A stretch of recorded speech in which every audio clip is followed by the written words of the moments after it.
Well, to set the tone for the viewers and listeners, I was 245 kilos, and I guess defeated would be a word to use. I always wanted to be the best person I can and strive to be healthy and want to be a family man and so on, but unfortunately my mental health wasn't in the places it needed to be, and so hence found it quite difficult day in, day out to achieve any results that I needed to and sort of break free of any shackles that were holding me back from losing weight. Now, how would you describe yourself now compared to the version of what you used to be?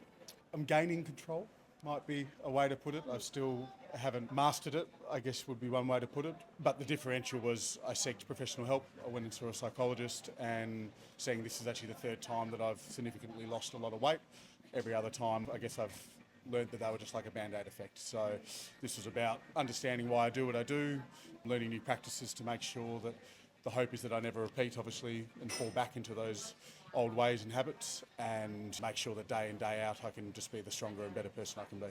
In ways, it's a snowball effect in anything, like the physicality and becoming more physically active. Ironically, of course it's hard, but it technically is quite easy too, because again, you strive to be better and better each time you try to do something, and so hence that drives you to want to be better and better. Yeah. But it's the mental, I guess, fortitude is that what usually stops most people from getting to the gym or starting, as we've all done in lives. We start on Monday, we start on the first of the month or whatever it might be. For me, it was just an endless cycle that I just couldn't physically walk when it came to long distances or anything, or even short distances. But then that just became a pattern of, well, then why do I keep doing this? And how do I make myself feel better when I'm in agony? I'll go back to food, and it just turned, again, it was a snowball, but in the opposite direction. So once, I guess, I learnt pathways and channels of curbing my mind and making sure that the conversations that I do have with myself around food are healthier and proactive for a longer life, hopefully. I think the next question you've already somehow answered. Do you think the biggest change has been physical or a mental, internal change for you? Well, obviously from where everybody sees would be physical. Again, being 104 kilos now, so obviously 141 lost. That obviously is a physical, physical attributes are shown obviously quite differently, but no, definitely mentally. Again, it's back to that statement earlier about the band-aid effect, is that I've tried every diet under the sun over my life and they do work, and I'm not saying that diets won't work for other individuals. It's just that they are for the now and they're not always for the forever. So in that sense that I recognise I learnt through seeing the psychologist, I probably lost 30 kilo 10 to 15 times in my life. Because I've started and been great and etc. But then when something would happen in life, either an event or a birthday party or whatever the heck it is, I found that I'd fall off that wagon quite easily and then never get back on the health wagon, if you put a metaphor that way. So. I always feel with any change or any new version of ourselves, it's an identity thing. It's the way we not only view ourselves, but the expectations we have of ourselves. And every new version of ourselves comes with a new set of expectations and actions required from us. And I think once you identify that and you identify the right set of values and standards and actions required for that new version of yourself, the journey becomes not easier, but it becomes clearer. And I feel that's probably a lot to do with how the permanent swing you made and why this time you are keeping the weight off and continue to do so. Well, I think, again, exactly that, but even just in a smaller way, which usually is me having less words, is self-accountability and self-love are probably two of the biggest things that anybody needs to master. And that's, unfortunately, that word is master. We all try to look at ourselves either in the mirrors or the photos or on the scales or whatever it might be, and it can be very hard to love ourselves and also push ourselves to get to the gym or get out for the walk or spend time with our family or children if you have them, whatever it might be, to stay active. But unfortunately, the mental warfare that can come with day-to-day stress and life and relationships, whatever it might be, is what that usually inhibits people from then getting to that place of physical activity, because it's deemed as it's too tough, it's too hard. But ironically, you're only treating yourself to a better version of yourself by, again, looking after yourself. Was there a moment where you decided that you deserve better for yourself? It would be sitting in the shower. For me, I couldn't physically stand for longer than 20 to 30 seconds. Again, even walking down the hallway or walking from the car to the office, which again would be no more than a 30 to 50 metre walk in maybe sense. I was out of breath. And the quickest I would move is to get to that chair, to sit down. So I guess, as much as that was happening so consistently, I guess it just finally hit that moment, and the nail finally, it was hit on the head that I do want to live, and I've always wanted to live. I've always been a happy person, but obviously my weight is something that's would put me into quite a dark place. Yeah. And especially when I started the journey, I was 33. I wasn't young, I wasn't old, so I guess it was just that point of, I'm done with this, I'm not done with life. What shifted back then when you started? Your body or the way you saw yourself? Well, definitely actually in this one would be my body. Yeah. I still, even early days, and again we all do it, is we focus on the scales probably too much and we don't look at other factors like measurements and just overall day-to-day feeling of wellness. So I guess for me it was the fact that I could go that extra 50 metres, I could then go that extra 200 metres, I could do 5 more push-ups, whatever it might be. So I guess in the early days, my progress was definitely showed via those little baby wins in either the gym or out in parks or wherever it might be where I was. The mental then game definitely came with it by obviously then the acknowledgement, knowing and seeing that I am hitting those little wins.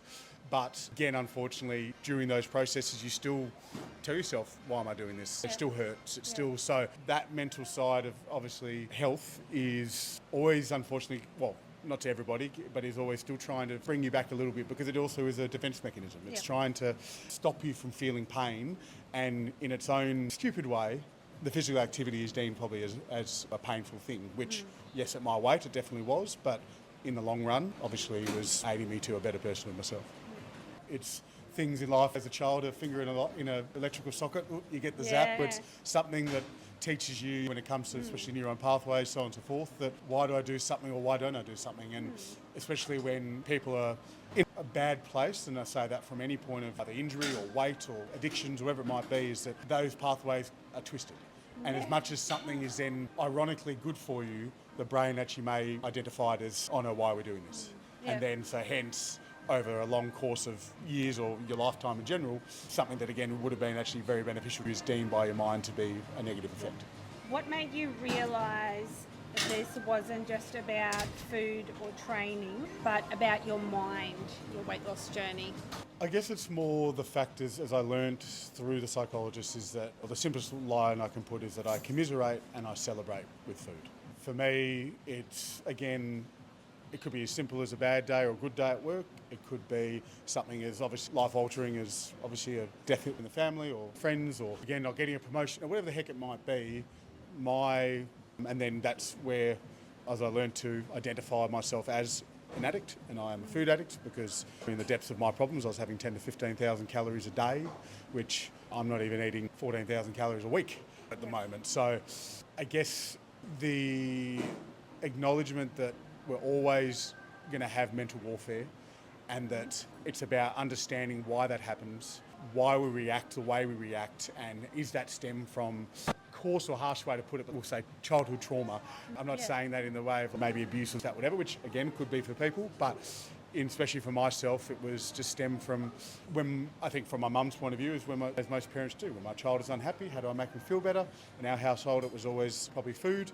And then at the same time, even in organised sport as a child, is if you got the best play in T-ball or footy, you got the Macca's voucher or the Pizza Hut party at the end of the season. So not every child is obviously the same and every person the same, but for me, my attachment to food obviously must have started quite early. So hence, as I then get into being an adult, my reactions again to life or just stress or whatever it might be is negative, and obviously I turn to food. And then not only that, then my capacity to unfortunately eat, the same as somebody who would drink himself to sleep or smoke a pack a day or chase the dragon when it comes to drugs, whatever it might be, it is the same, again, neuro pathways. It's just mine is food.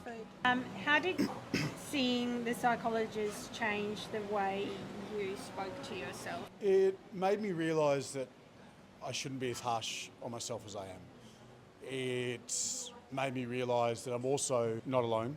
in the depths of anybody's, I think, problems, you ironically think that you're the only person in the world going through this, but then at the same time, you can't be the only person going through this.